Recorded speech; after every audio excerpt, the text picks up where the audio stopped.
I can hear you. Trump is now president of the United States. Why are men and boys struggling? And what should we do about it? In a world of chaos and our attention is being pulled in different directions, the Pursuing Truth podcast is seeking the solution by having authentic conversations that are aimed to impact culture. What's up, everybody? I am Levi Brickley, your host with the Pursuing Truth podcast. I got my brother, Brock Pickens, with me. If you guys missed it, we did a podcast what was that, last October? No, October of 21. Yeah.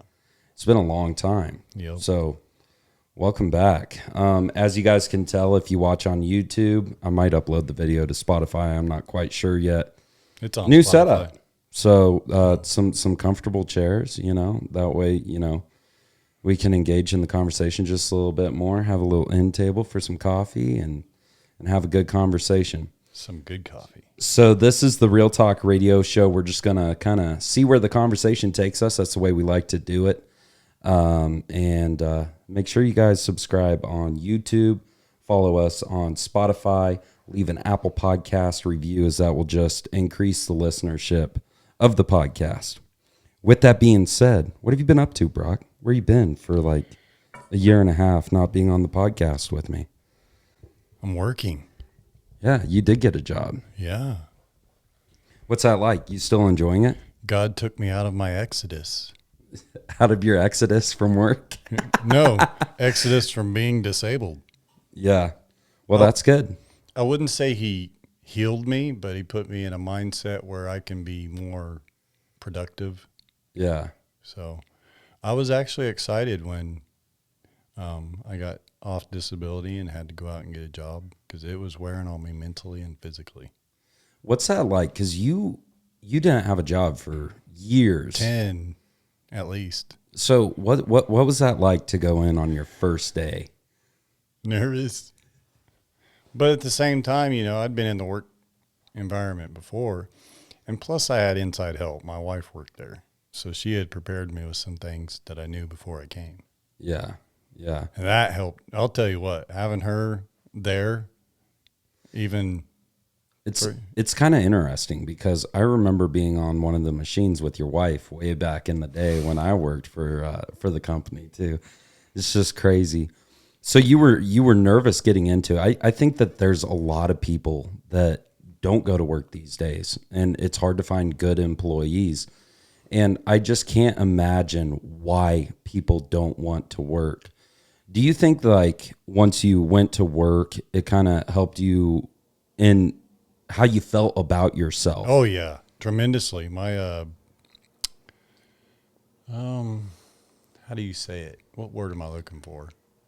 Input, not input, contribution to my family was a big part. Both providing and being a role model. You know what I mean? If you guys want to hear Brock's story, I think it's episode probably 6, Finding the Sword. We did a whole testimonial of Brock, and he has a wild story of ups and downs and all around pretty much. I mean, it's just crazy. So let's talk about discovering that purpose that we were kind of talking about.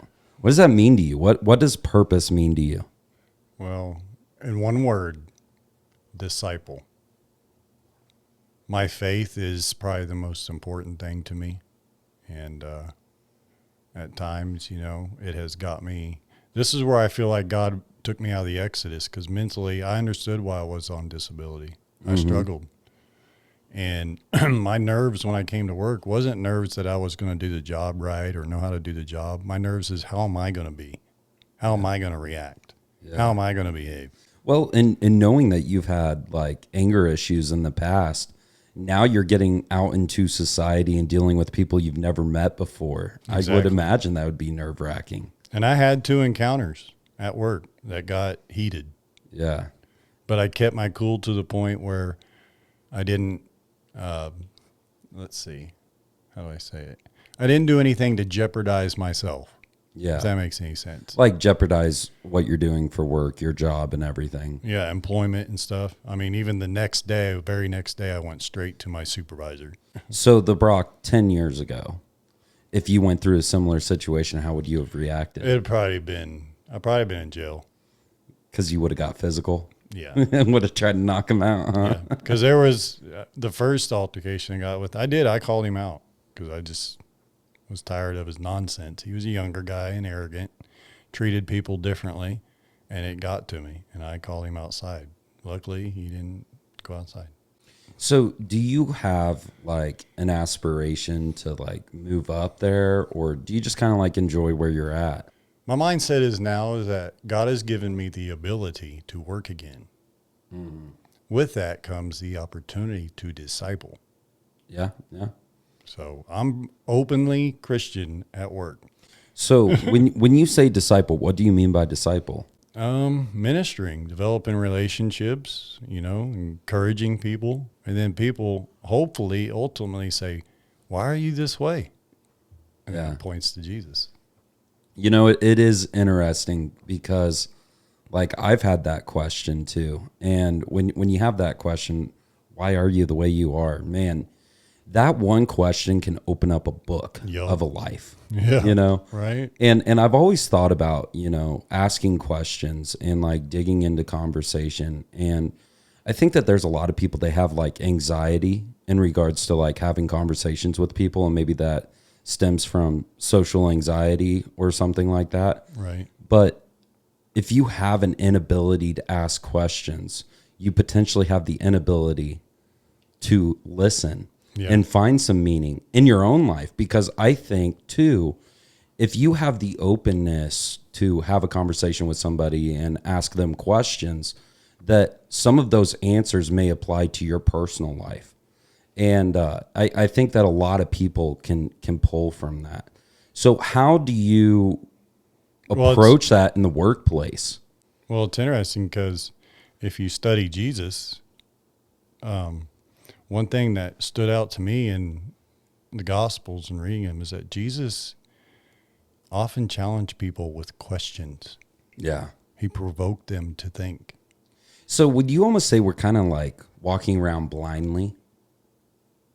What do you mean by that? Elaborate. So like we have blinders on, like we don't see past what we normally see. Yeah. Because we're in this mindset all the time. We're locked in the rut. Yeah. How do you get out of that rut? Because this ain't the real, this to me, I heard it, I can't remember what his name is, but he said it best, the Bible. Basic instructions before leaving earth. Basic instructions before leaving Earth. Bible. You don't remember who that was by? Yeah, I do, but I can't think of his name off the top of my head. What does that mean? Well, if I'm a follower of Jesus, and I say follower, not believer, if I'm a follower of Jesus, then that means I'm preparing for the next life. Mm-hmm. So that means in order for me to prepare, I need to be following Jesus and what he asked. Well, he asked me to be a disciple. Which is to go out and have that conversation. Have relationships. Would you say before you came to Christ, was there a difference in the way that you approached relationships? I liked my tight group people, but usually it was those people I could get something out of. And then the time I like the most is alone because there's no accountability. I can do whatever I want. Oh, yeah. Alone time does. Like, It's important.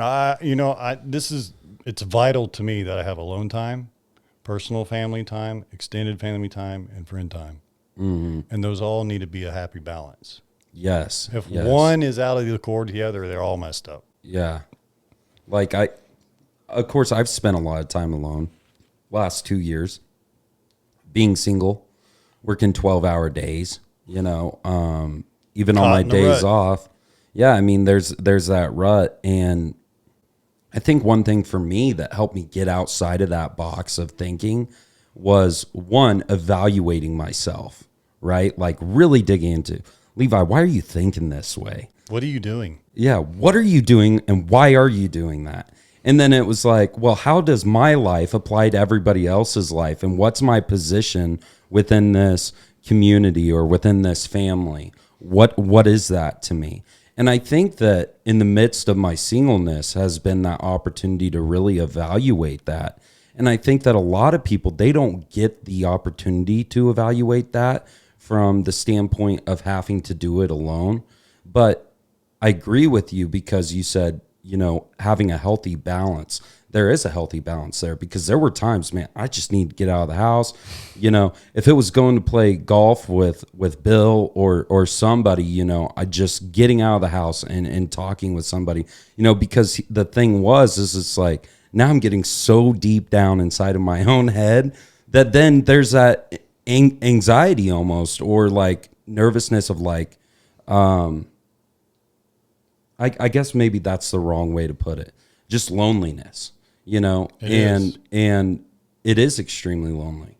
And how do I get outside of that loneliness was just like, even if I didn't obviously, if I'm sitting in the house all the time and not doing anything, it's because I'm not motivated to go out and hang out with somebody. So there were times when I didn't even feel like doing it, but I knew that I needed to do it. Because there was that internal conversation within me that's like, dude, how you're feeling today, you got to find something to get you out of the rut that you're thinking today, And I think for me, that's where a lot of personal growth came from, was recognizing that internal need for me to go out and be involved with other people, even if I didn't feel like doing so. Right. You know what the greatest thing I've learned about engaging with people? What's that? Is that listening to what they have to say. And even if I don't agree, finding how fascinating they are. They're an interesting story. Yes. I had this messenger group of metal people, and one of the guys in there, what I mean metal by music, one of the guys in there is an artist, and he invited another man who did artwork for him but was not a Christian. And this is a predominantly Christian group. He is in the belief of the Norse gods. Oh, religion. okay, yeah. Anyways, so he shared his story a little bit. He grew up Mormon, got turned off by it. I actually turned bitter to Christianity, period. And so he got a little detail, got a little personal. And let's see, he's been in there almost a year now. And about 2 months ago, he said, I am shocked I'm still in here. He says, by this time, I would usually have got into a argument with somebody or been chewed out for what I believe or whatever by a Christian or whatever. And I told him that's not why we're here. Right, because if there's judging going on within a relationship, building, it prevents the relationship from continuing. To flourish or nourish. And I think that's probably one of the biggest problems in the church, right? Is like the inability to look at people as they don't know Christ the way that I know Christ. Or even go even further, they have free will. God gave them free will to choose. Right. We have to respect that. Whether it's right or wrong, we Right. have to respect it. So I don't have to shove the gospel down your throat.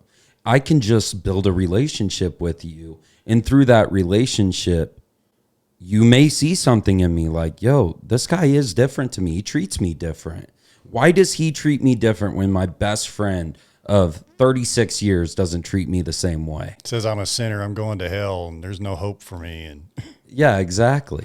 And I think for me, that's what I found too, is like, how do I continue in these relationships and still be able to hold conversations that I don't agree with? Well, it starts with me not taking things personal. right. Like you said, they have their free will to believe how they want to believe. I don't have to shove it down their throat.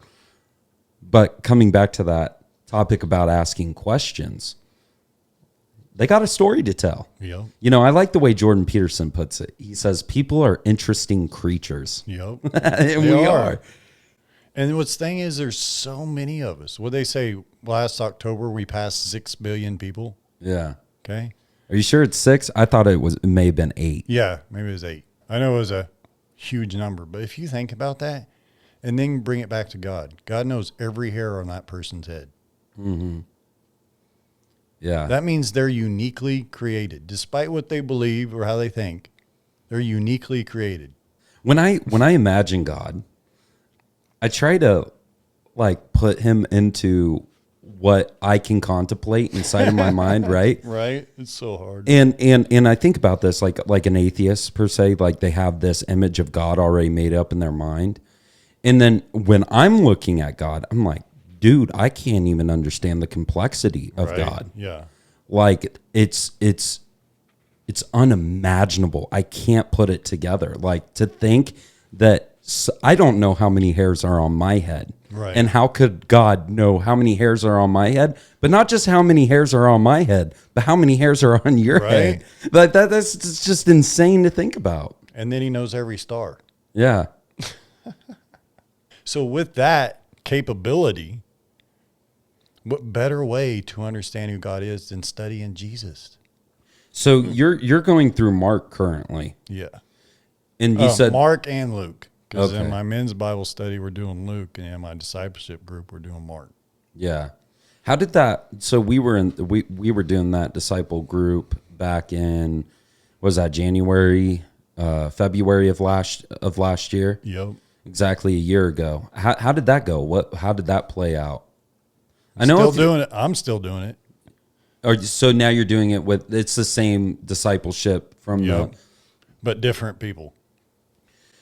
Now you have some guys in there that aren't as devoted to Christ as maybe you, or Yeah.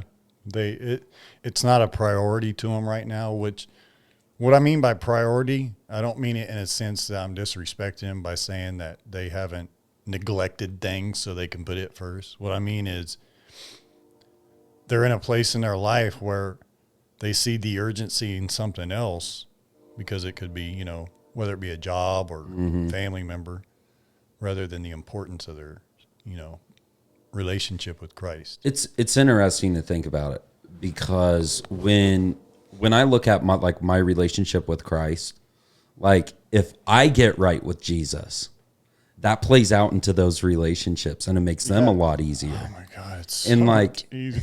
When you know how to respond to people based on studying Jesus and how his response is, and knowing you have no control, it's easier to just let it go. And not take things personal. Because that's what been one of my biggest issues. Is I, used to be a very, what do you call it? One of them.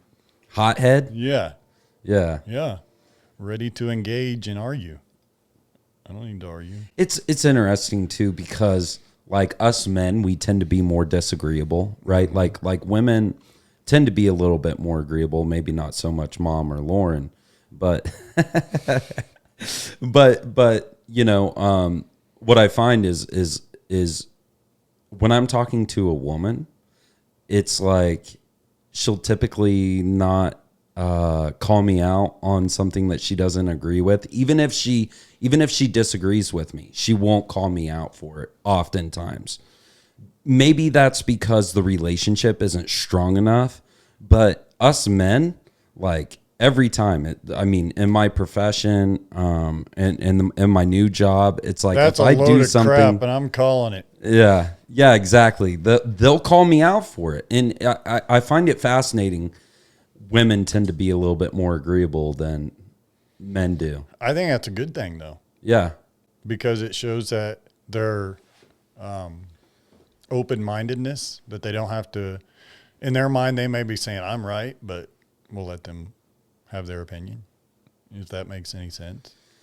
yeah, and maybe too, it comes from like the femininity. Gosh, that's a hard word to say. I would say the Femininity. nurturing aspect, Yeah, the nurturing aspect. because they're very good at that. And there's also like from masculinity, I think that there's a, and I don't mean this in a bad way, but there's this natural want to submit to a masculine man, and so that the man can lead. Like when you ask, Especially if the man's leading with integrity. yeah, Who wouldn't want to follow that? yeah, exactly. And I think that this is where culture is really struggling to determine what a good man is, because there's the narcissistic man who operates out of ego and through that displays confidence to a woman. And women will typically say that confidence is the most important in regards to relationship. Well, with the separation of Christ within culture right now, the implication is it's hard for them to identify the difference between an egotistical man and a man who is truly living with integrity and has a sense of confidence with it. Right. You know, like I ask Mom all the time. I'm like, Mom, why is it so hard for me to find a girlfriend? Why is it so hard for me to find a wife? And she tells me, you know, you're confident, and that's intimidating. You know exactly where you're going. You know exactly what you want, and that's intimidating. But what I want isn't to have the girl in my bed. What I want is to have the girl with me. Let's go to the lake. Let's go fishing. Let's do something simple, you know. And it's not this how I'm trying to court you into, you know, getting them into the bed. What is dating anymore? Shoot, Other than a one-way ticket to bed. Well, and you know, that's the thing. Like, so many people are dating without purpose, right? Like, my purpose to date somebody is to eventually get married to them. My purpose in going fishing with somebody, that's to determine if they're the type of person I can see myself with. You know, if you think about it, dating is just the same as discipling. Yeah. You have to do the same thing. You have to build a relationship. Yeah. Without a relationship, you don't know. Mm-hmm. And you're walking in the dark. And like you kind of, I don't know if we said it here, but you said it before we started recording about responsibility. And I have to take some responsibility. I have a girl that I've been seeing for about a month now, and things are going really well. She asked me, "Hey, are you interested in me?" Like, she wants, obviously, she wants the relationship to progress. And she's wondering why I'm not progressing the relationship, why I'm not pursuing it in that manner. And I just had to tell her, like, look, here's the thing. I got a lot of things to work on before I'm comfortable. And inside of me, you know, there's also this question, do you want to miss the opportunity because you weren't willing to take the chance while you felt uncomfortable at a particular time? You know, but really what it comes down to for me is finances. I mean, you know, like, I've struggled financially over the last couple of years. I've been dumb with my finances, spent stupid money on stupid things to make myself try and feel better, you know? I think a lot of people do that. Like, money's the way to, you know, find a sense of security or happiness. And as I spend all this money, I buy all these things. Then at the end of the day, it's like, shoot, now I got to deal with it, right? Like, I got bills to pay, this and that. And so, like, that's what led to me getting out of law enforcement. Like, there's consequences to that action that I took.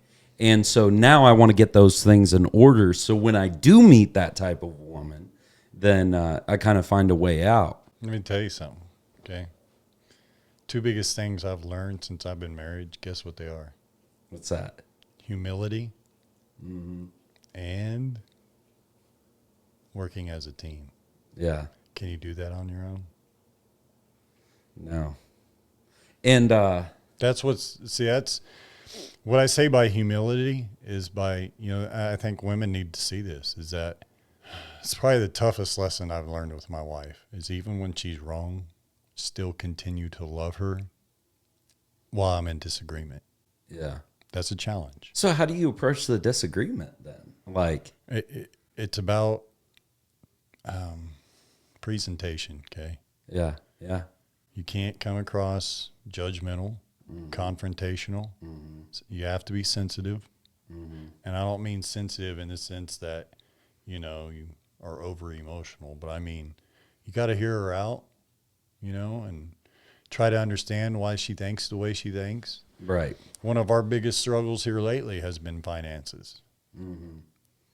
And I, standing back, see that God's trying to get her attention because she's focused on work, money, money, money, money, money, money, money. She's working 2 jobs. Yeah. And that's great. I mean, I'm not against that. But when you're making that a priority over your married life, your spiritual life, all that stuff, what do you think's going to happen? There's going to eventually come a self-destruct point. It dawned on me, there was at least a 3 or 4 month period, Levi, where I wasn't discipling. I wasn't going to church. going to the Bible study. It only happened here within the last month or two. I was in a rut.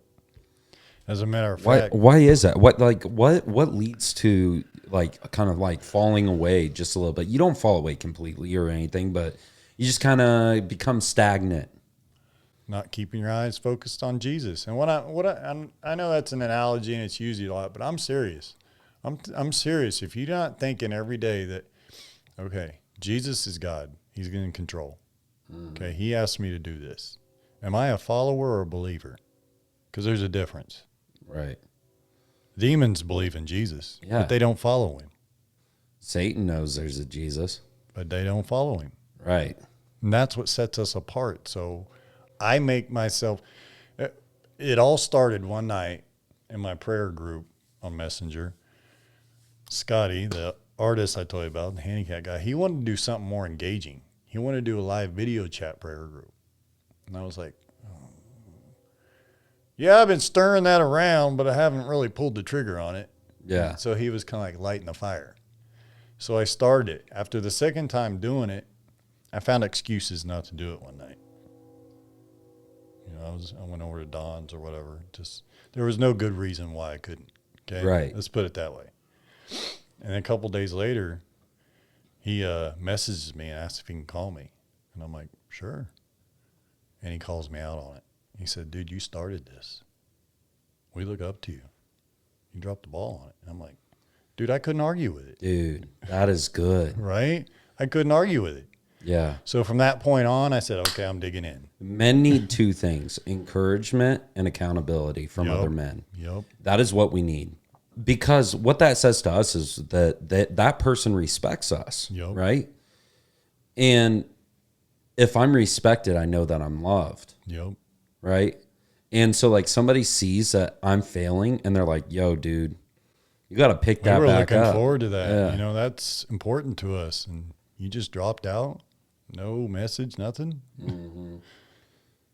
Now, though, like some people would probably could take that personal, right? Yeah. Oh, yeah. He could have went the opposite direction and said, I'm done. This dude ain't serious. Yeah. He ain't serious about this. But that also goes to show you that the impact that you're making is leading for a hunger, right? And not a hunger for you, but a hunger for the relationship and some direction with the relationship, right? For him, you know, I think for him, my response even encouraged him more. Mm-hmm. My response of pulling my pants and digging in and doing it. I mean, it grew from a prayer group to now I'm discipling. Right.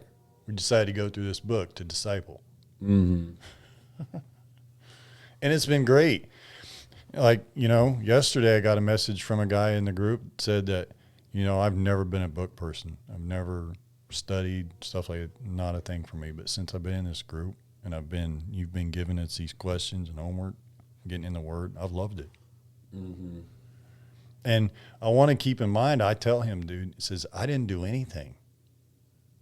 I am a servant of God. You chose to get into this. You chose to push yourself. Mm-hmm. I was a tool used, and I'm okay with that. Yeah. Yeah.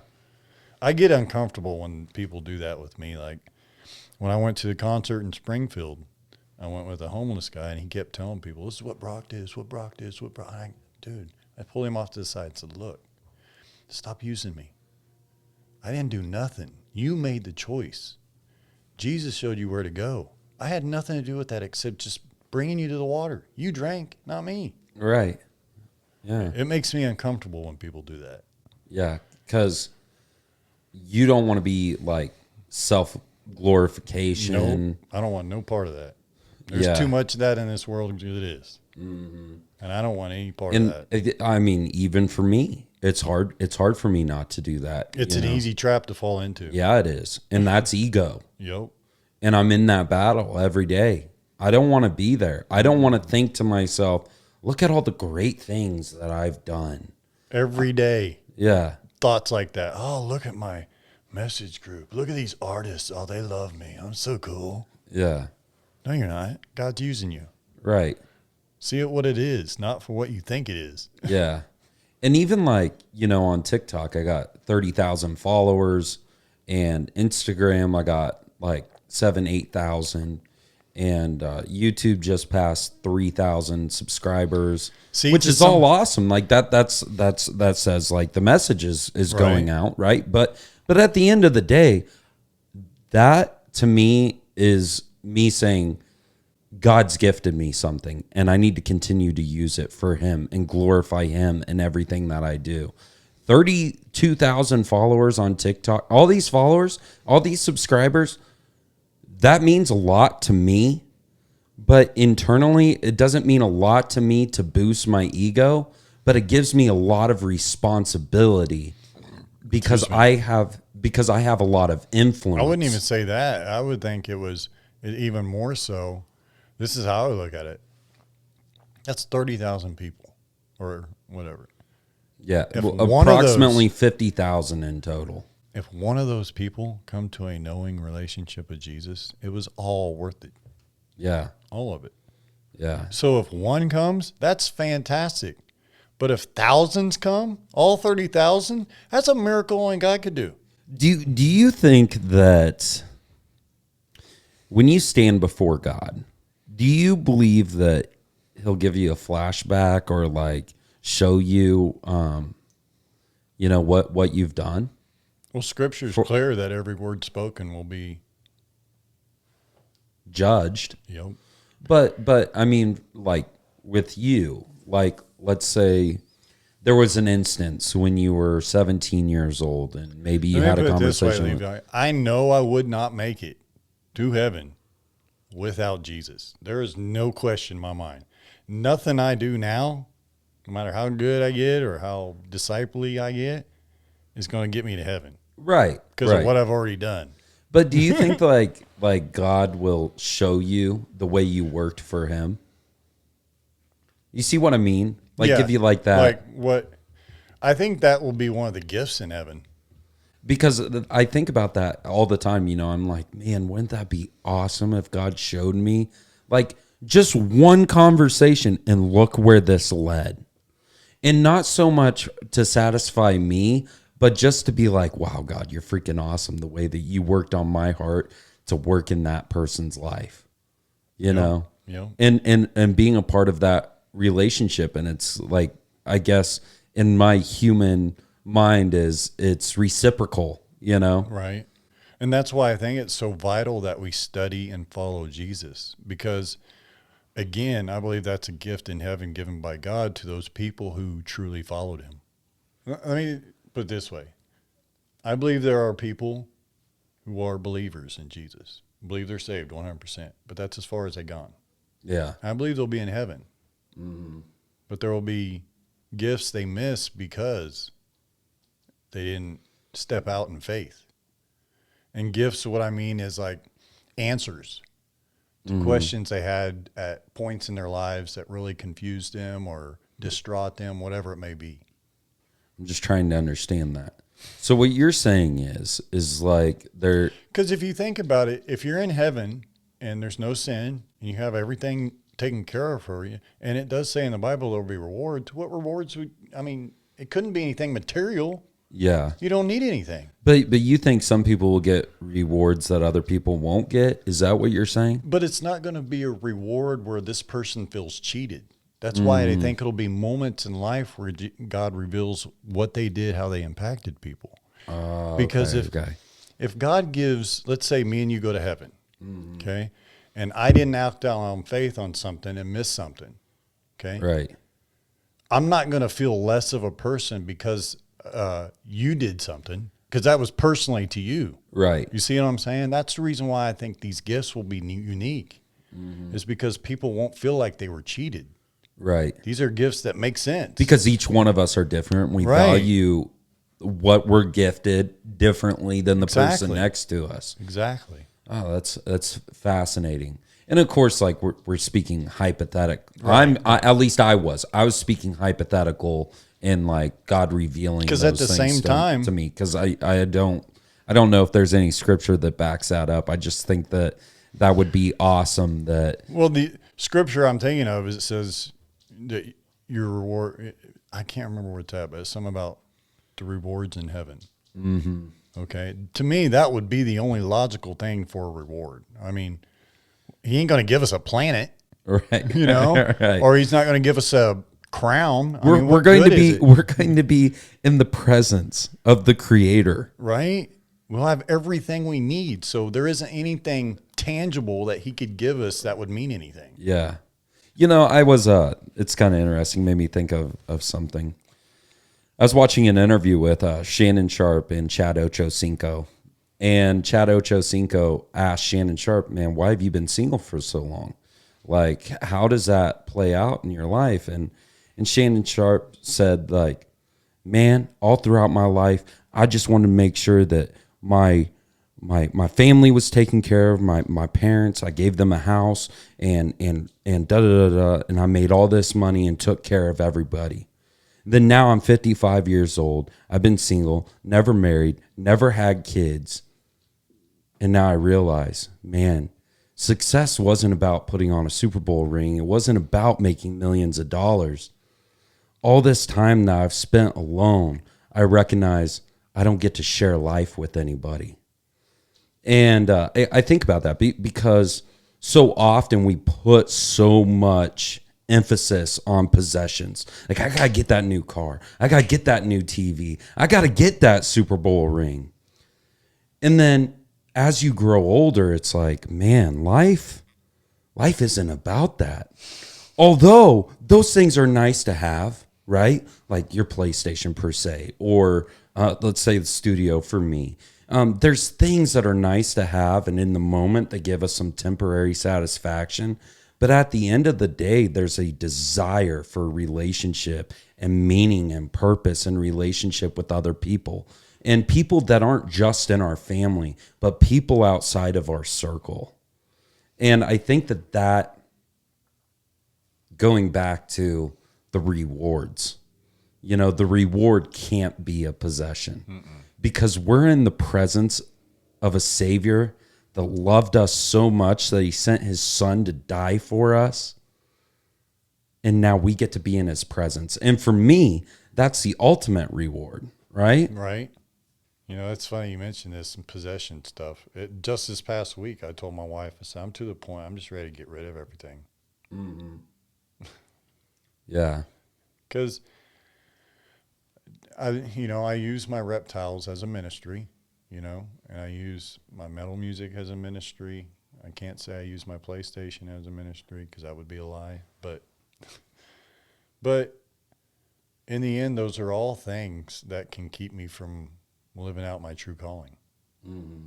It can be a stumbling block. That's why I have the conviction of, okay, this stuff really isn't mine. This stuff is just stuff. I can use this stuff to connect with people, though. That's been the biggest gift about having this stuff. When I was 20 and I bought the house, and I was obviously I was extremely proud that I was able to do that. You know, that's the American dream, whatever. Man, I've lived here for 8 years, and I've tried my hardest, right? And I've tried my hardest to maintain. And then, especially over the last 8 months, it's just like, ugh, man, this life is exhausting, you know? And I'm looking at it now, like, obviously, my goal was to be here for 10 years.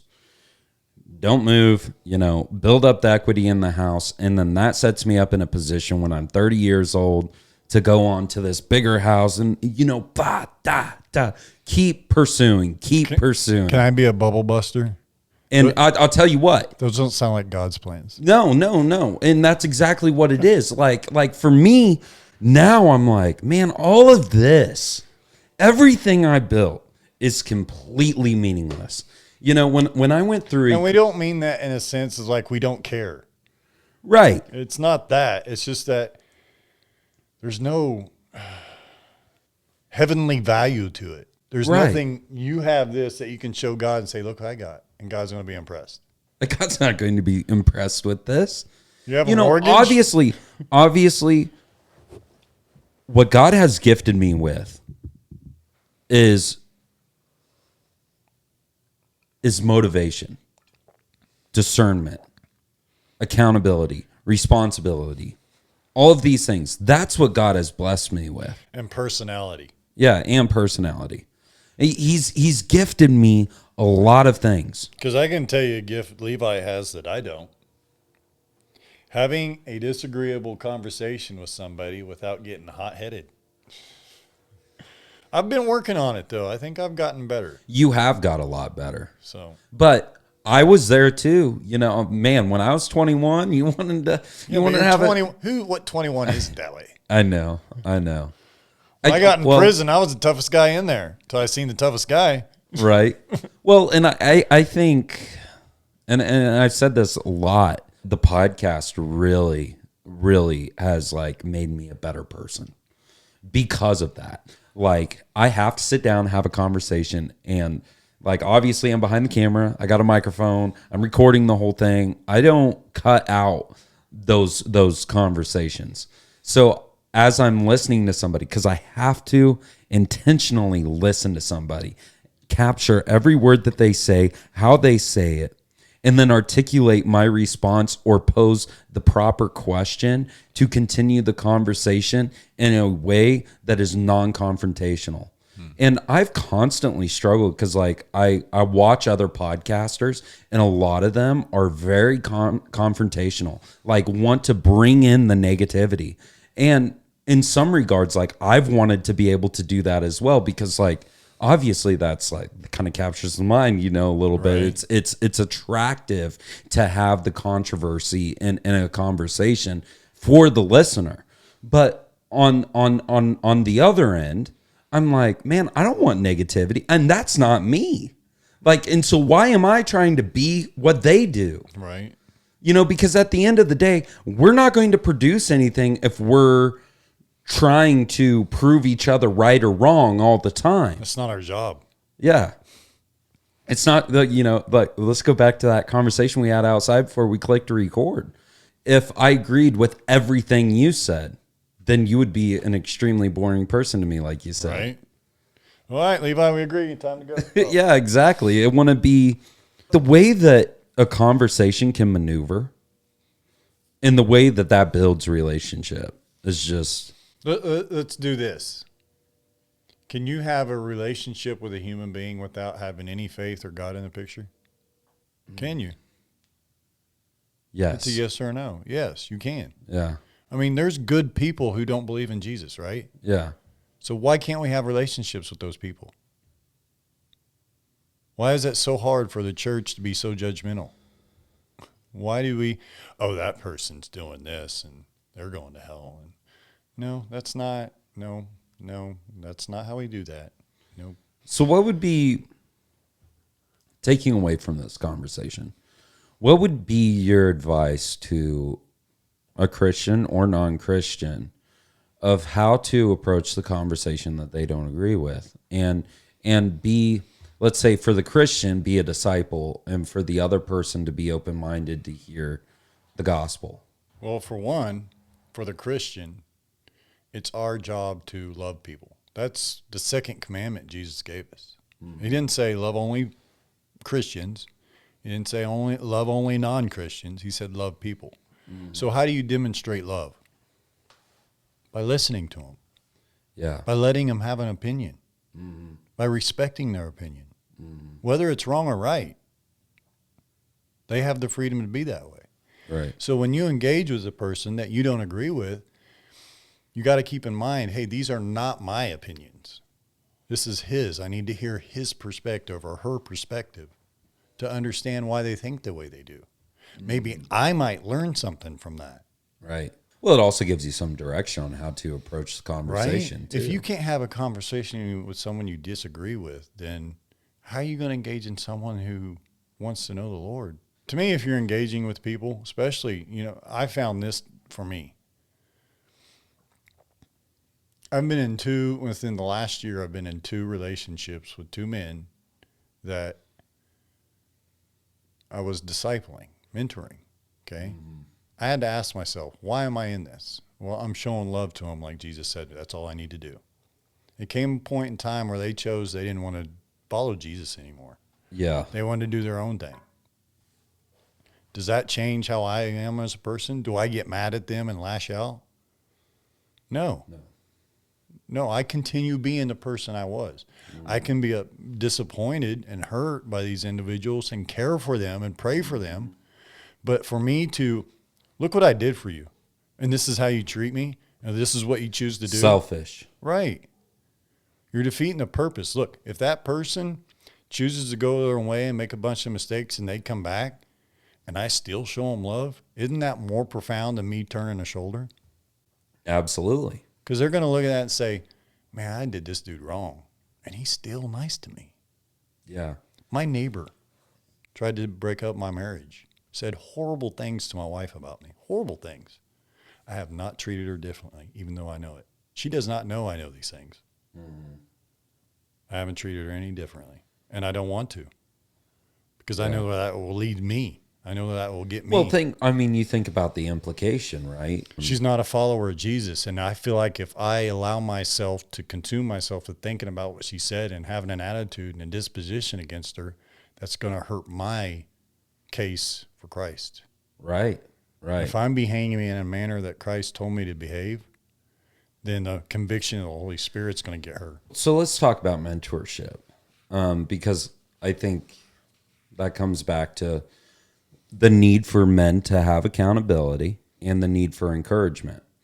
So how do you approach mentorship? What's your view of vulnerability? How do you make yourself vulnerable in that relationship? Well, from the mentor position? It's like, in my discipleship group, I make these guys clear that I'm just as much there to learn as them. Don't look at me as a leader or more spiritual, because I'm not. Right. I have a calling. I feel like this is where I believe the Spirit has led me, is in discipleship. Right. That doesn't mean I know. What's cool about this is where God's really humbled me. One of the guys in my group is in Bible seminary, been in it for 4 years, and he said he's never been a part of a discipleship group. That blew my mind. Church is so much about going in on Sunday and doing the worship collaboratively with everybody in the church. That's why I'm glad our small preacher, groups are just missing, That's and why I'm glad I know Corey started this discipleship stuff. He planted that seed. Right. Some of our first group, some of the guys haven't carried on with it, but to each their own. But I know a couple guys that still do it. Mm-hmm. And to me, I see the personal growth in me continuing it.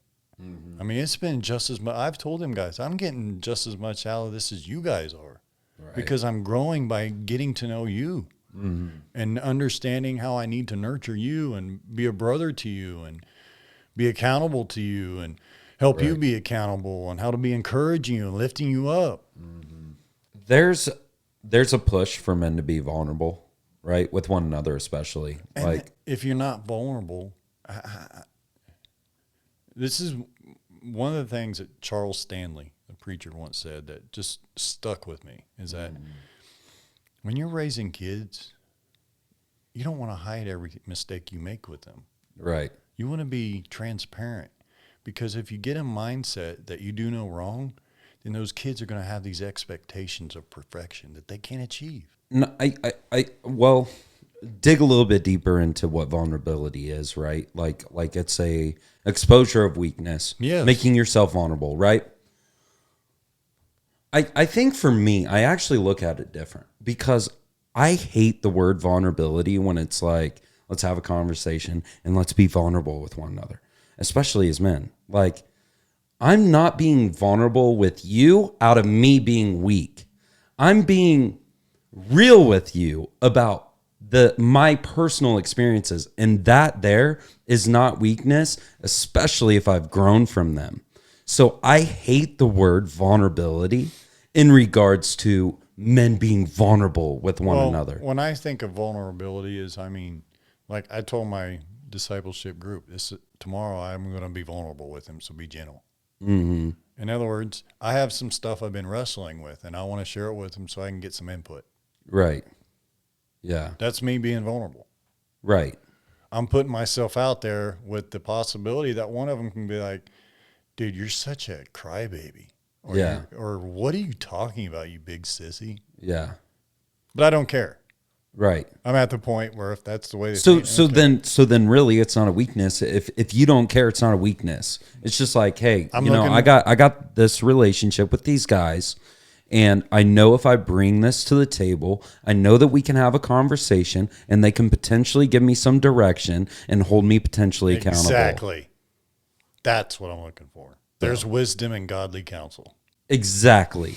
That's not vulnerability. That's you being real. Hey, Yeah. I'm battling these things. And so like that's And then if you look at the reverse side of it, those guys who see me and hear me say that, he's sharing something with us. Like he's being sincere with us. right. I think that's important for men. My best friend has been the biggest, hardest nut to crack in the world. 'Cause he's so freaking stubborn. Oh my God. He's probably the most stubborn person. I don't know. My wife's pretty close, but you're not listening to this, Angela. Okay. But, I've come to a place where the stubbornness don't bother me no more. Because I understand where in life they've come to be this person because of their circumstances. That doesn't justify them behaving the way they do and thinking the way they think. But I understand it becomes easier to love them where they're at. Instead of being judgmental or pushy or anything like that. 3 weeks ago, I went to my best friend and says, bro, you need to do something. I can see you're struggling. You need to get involved and do something. And he admitted it. Has he done anything yet? I got a lot of friends like that. But it's not for me. I've already planted the seed. Right. My job is just to continue to love him. Right. Doesn't matter how hard I push. If he's not, I know. I got a lot of those guys. It's hard to do. Yeah. Especially when you see him hurting. Because you don't want to lack patience in that, right? Like you want them to grow on their own, but you need to, present it to them.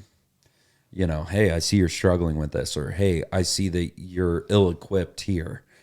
I want to help you. I want to motivate you. I want to be part of this relationship with you. And I told my friend, I says, look, I want to do all this with you, but I'm not going to force it. Right. You're going to have to step out. Right. I can't make you. Yeah. Yeah. I struggle with that with a lot of my friendships. It's like, dude, come on, man. To where I'm at with my relationship with my wife. Yeah. It's not in a negative sense where we're at each other and not getting Right. along, but it's at a point, babe, God's trying to get your attention. And I'll tell you what. And for me, I actually pull from that. I think that negativity is a matter of perspective. Mm-hmm. And obviously, there's some negativity there with them being ill-equipped or whatever. It took me a long time to understand that. Yeah, but there's positivity there, right? Like the positive to it is like, wow, I see where I can interact with this person. I see where I can potentially take some action or take it a step above, where how God works. It's Right. through the Spirit, not through human being preaching or cramming stuff down their throat. Right. Okay, that's a prime example of that not working. In that moment, not only are they learning by watching you if you're living by example, but you're learning from them how to be patient with God. Yeah. Yeah. See what I'm saying? Yeah. It's like I prayed for a lot of things, and I don't know if the answer is no, and I don't know if the answer is yes yet, but it's the patience of waiting for that answer and pursuing what God is telling me to do consistently and constantly being involved with it. And so like in the midst of those relationships when I'm like, dude, come on, get it together. You got so many things here and I want to help you. And I see that they aren't taking action. It truly is like God is That's the way God works with me too. Is like, obviously there's things that God wants me to do and I'm hesitant. Yep. I got cold feet, I'm taking Yep. small steps towards it instead of just jumping off and just going. It's like this discipleship group. I told them straight out, I do not want to do this. Yeah. My flesh side, I'd rather sit home on my weekend off and play video games. Yeah. I do. My flesh coming out. That's God's honest truth. Yeah. You know what's fascinating where this conversation has went is we have basically covered every topic of the fruits of the Spirit. Right? Isn't that crazy? So that's what self-control, right there you hit on it. Because like you have to, even though you don't want to do it, you still know that you have to do it.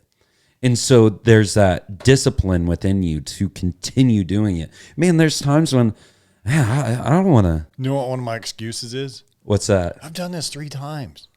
Yeah. Why do I have to continue? But you know what I keep getting hit in the face with? What I think is the Spirit going, really?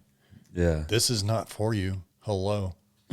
Yeah. Stop thinking about yourself, buddy. Yeah.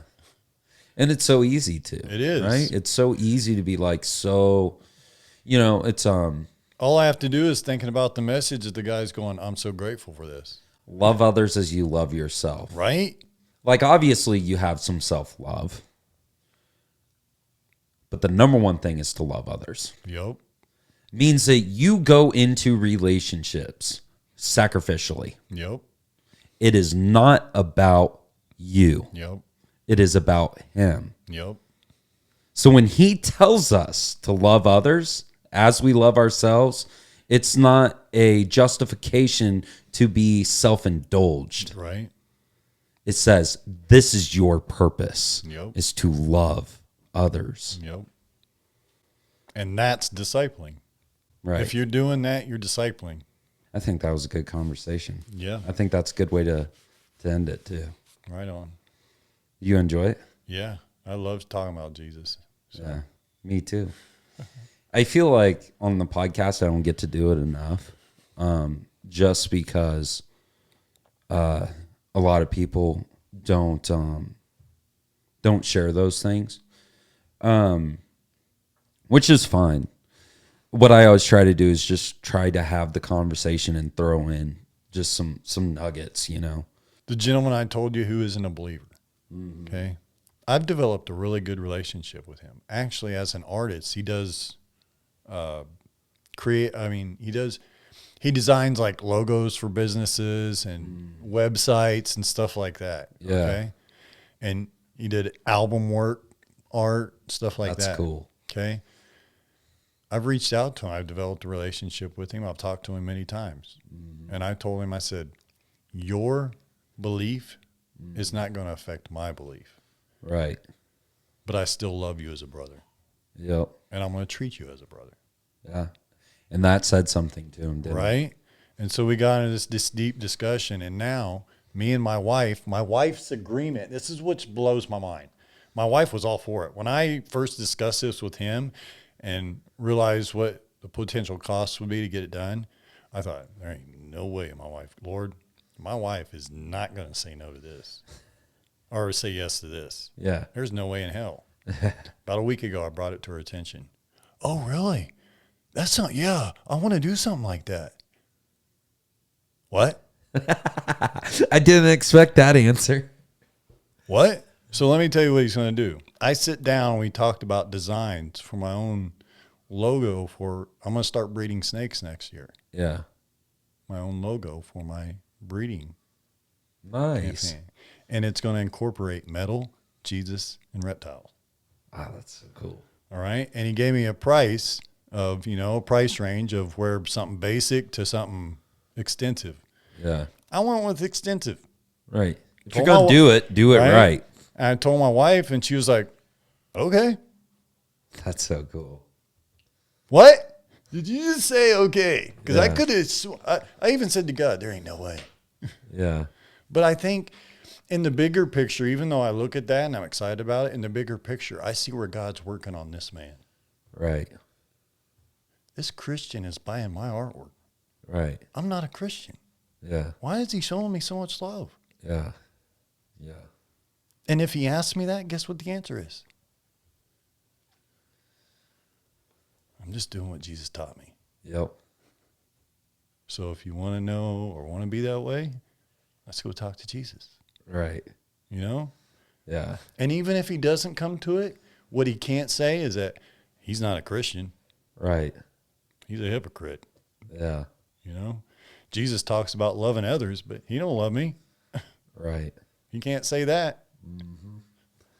It's like this man still showed me love even though he didn't agree with me. I think that that's what all of you guys can take from this conversation that we had. I mean, really, it's discipleship and fruits of the Spirit, how those apply and interact with one another, and how we grow and build relationships, and not so much just from the Christian point of view, but also the So yeah, I would agnostic. challenge you out there who are believers. Step outside your box. Love somebody who doesn't agree with you. Yeah. Grow on your communication skills. Yep. Seriously. Learn how to listen. Learn how to communicate in a non-confrontational way. Ask questions and develop relationships with people, because that is what it is all about. Yep. Period. Dot. If you're loving people, you're loving God. That's right. Well, if you guys would, please subscribe on YouTube. Follow us on Spotify so that you're notified when new episodes come out. This will be released on Wednesday, the 7th, I think is what it will be. I'm not sure off the top of my head. I can't keep track of time. I'm getting old. Anyways, so leave a Apple Podcast review, as that will just increase the listenership for awesome conversations like this. Brock, thank you for coming on. It was good. Problem. Last minute thing, So you guys stay safe and God bless. Amen.